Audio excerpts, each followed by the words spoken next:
Vamos consumir conteúdos? Então, eu vou falar hoje sobre as barreiras na comunicação para quem ministra conteúdo. É importante entender que barreiras são essas para você se desviar delas. As barreiras na comunicação são muitas, né? São muitos os obstáculos que impedem a efetividade da transmissão e recepção da mensagem entre o emissor e o receptor. Essas barreiras podem ocorrer em qualquer etapa do processo de comunicação e podem ser causadas por vários fatores. Antes de falar das barreiras na comunicação para quem ministra conteúdo, eu vou falar um pouquinho sobre a comunicação e seus elementos. Existem vários elementos que compõem o processo de comunicação. Esses elementos trabalham em conjunto para garantir que a comunicação seja efetiva, compreendida da maneira que foi pretendida pelo emissor. Então, anota aí para você não esquecer. O primeiro elemento da comunicação é o emissor, a pessoa que está levando o conteúdo. Pode ser o professor, pode ser o palestrante, o conferencista, o pastor, pode ser o membro da família que está expondo algum conteúdo para a família. No momento que ele está usando da oratória para informar, para educar, ele é o emissor.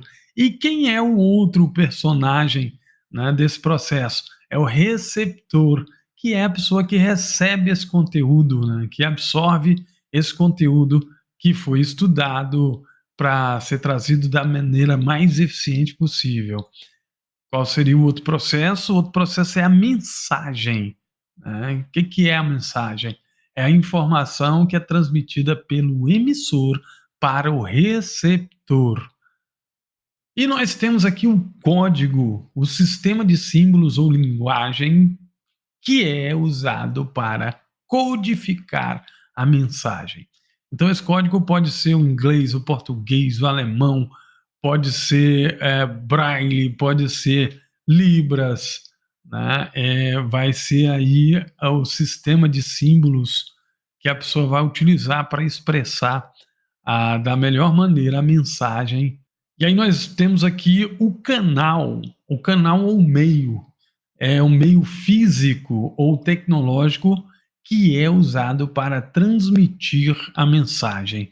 Aí nós temos as mídias sociais com vários canais, né, as redes sociais, nós temos a internet, nós temos a televisão, o rádio, o telefone e vários outros canais por onde se propagam aí as mensagens. E aqui temos mais um elemento, e esse eu inseri aqui, é novo, é o contexto, que é um ambiente ou a situação em que a comunicação ocorre e que influencia a interpretação da mensagem. E para fechar aqui os elementos da comunicação, eu trago um dos mais importantes, se não o mais importante, que é o feedback ou a retroalimentação, que é a resposta ou reação do receptor à mensagem e que é enviada de volta pelo emissor. Muitas pessoas têm um medo enorme da crítica, do feedback, né? Mas você só vai conseguir crescer, tanto profissionalmente, pessoalmente, como um excelente orador, uma pessoa que faz um uso espetacular da fala, se você se submeter ao feedback e avaliação dos seus ouvintes constantemente e está agindo corretivamente em função disto. O medo do desconhecido, essa aqui é a primeira barreira que pode atrapalhar, que pode prejudicar a tua comunicação. E por que que ela ocorre? Primeiro, por causa da ausência de uma pesquisa profunda sobre o assunto, né? E você não pesquisou, não estudou, aí tem que ficar com medo mesmo, né? A falta de um projeto de curso, a sistematização do conteúdo para ser aplicada na hora certa, no momento adequado, a ausência de um plano de aula, que é você organizar, que seja 1 hora, que seja 2 horas, organizar cada etapa do processo de explanação daquele conteúdo. Pouco ou nenhum treinamento. Então, de posse do problema, você pesquisou com profundidade, né? Você tem um projeto daquele conteúdo que você vai ministrar, você tem um plano de aula, o que lhe resta agora? Treinar. Quanto mais você treina, mais eficiente você fica na sua comunicação. E qual é a dica? Vai para frente do espelho, né? Vai para frente do espelho, pega teu celular, liga a câmera, ministra esse conteúdo para você primeiro, porque se você comprar esse conteúdo, fica muito mais fácil de você vender ele para o ouvinte, para a pessoa que vai consumir esse conteúdo de você. Outro problema aqui, outra barreira terrível é o ruído decorrente do emissor. E tem tudo a ver com o que eu acabei de falar, que é a falta de clareza nas ideias ou conteúdo. Quando você não faz, né, o que eu falei anteriormente, aí você vai incorrer nesses ruídos com muito mais frequência. Comunicação múltipla, que é você estar ministrando conteúdo, de repente você conversa com o aluno, conversa com a pessoa, quando você volta a falar, e onde era que eu estava, né? Me perdi, me ajuda aí. Problemas na codificação, que é você utilizar uma linguagem que não é a mais adequada. E aí nós temos desde a língua, né, a pessoa que tem aí uma outra nacionalidade que vai utilizar a língua dele, e aí vem com muito sotaque, ou às vezes não sabe o português o suficiente, termina tendo problema na codificação. Desde uma pessoa que trabalha com Libras, por exemplo, que não domina essa linguagem completamente, ela vai ter ruídos na comunicação. Bloqueios emocionais. E esses bloqueios emocionais, eles acontecem principalmente quando nós somos pegos de surpresa e subimos em cima de um púlpito ou de um palanque para falar, e aí esses bloqueios emocionais, eles se manifestam por meio de esquecimento, famoso branco, tremedeira e outras coisas mais que podem atrapalhar aí o seu discurso, emitindo aí muitos ruídos, né, muitos probleminhas que vão dificultar o entendimento do conteúdo que você está ministrando. E temos aqui hábitos de locução, né? O que é isso? São os vícios de linguagem. A pessoa que está te ouvindo percebe com muita facilidade quando você está utilizando esses hábitos de locução, esses vícios de linguagem. Então toma muito cuidado, né? Você, acabei de falar um deles.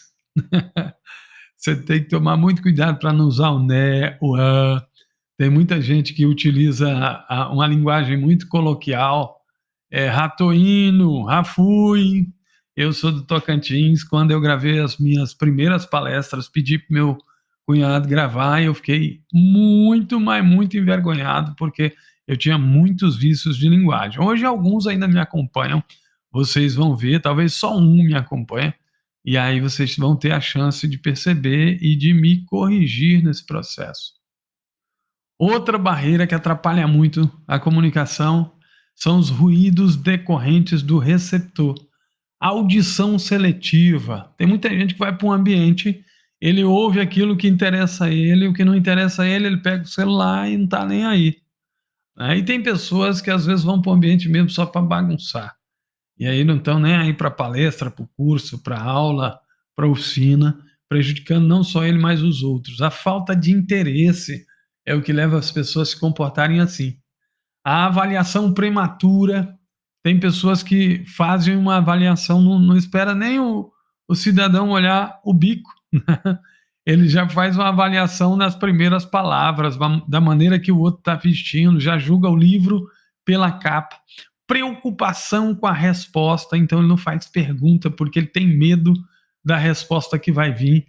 Crenças e atitudes, as crenças e atitudes dos participantes com relação a eles mesmos, mindset fixo, mindset variável, limitam a absorção do conteúdo. Preconceitos.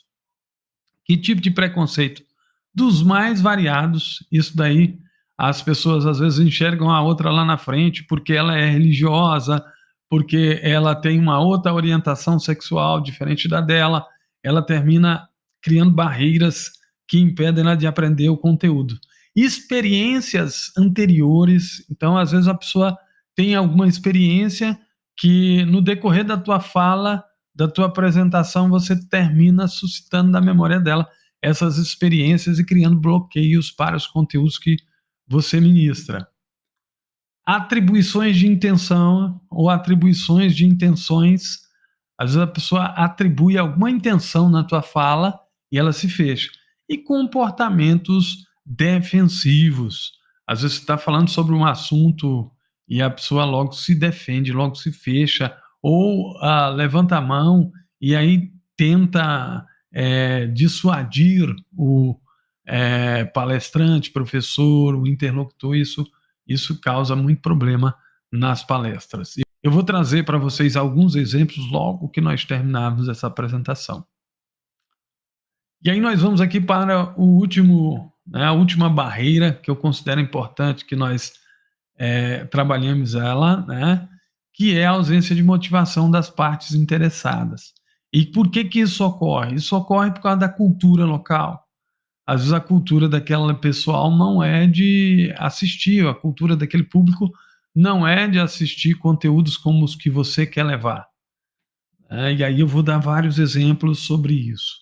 A dinâmica de ensino pode estar inadequada, o professor que deveria de estar utilizando a andragogia, porque está trabalhando com adultos, jovens e adultos, e está utilizando-se da pedagogia, e aí vai ter perda, vai ter evasão, vai ter gente que vai embora, ruídos da comunicação, o ambiente da sala de aula fora dos padrões mínimos. Então, isso tudo atrapalha na absorção dos conteúdos. Agora vamos debater um pouquinho a respeito desse conteúdo. Eu quero a sua contribuição para agregar mais valor a esse curso de dicção e oratória. E nós estamos trabalhando oratória, agora é a hora de você utilizar a fala.